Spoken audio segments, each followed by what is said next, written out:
गरुड़ पुराण दूसरा अध्याय।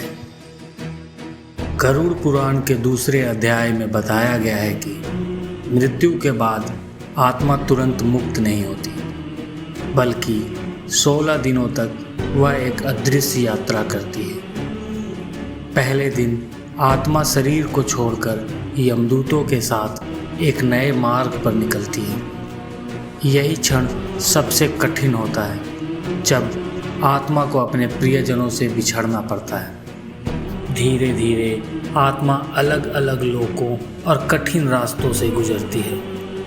कभी अग्नि का मार्ग, कभी अंधकार से भरी राह, और बीच में वैतरणी नदी, जिसे पार करना हर आत्मा के लिए अनिवार्य है। पुण्य आत्मा इसे आसानी से पार कर लेते हैं, जबकि पापी आत्माओं के लिए यह नदी रक्त और अग्नि से भरी दिखाई देती है।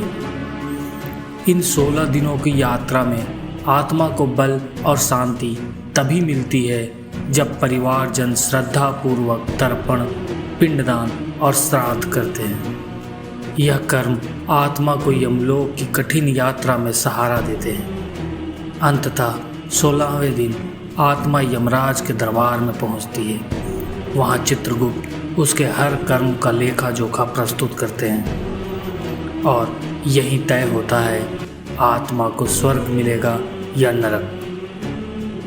गरुड़ पुराण हमें याद दिलाता है कि मृत्यु कोई अंत नहीं, बल्कि आत्मा की नई यात्रा की शुरुआत है, और उस यात्रा को सरल बनाने का मार्ग है सत्कर्म और श्रद्धा।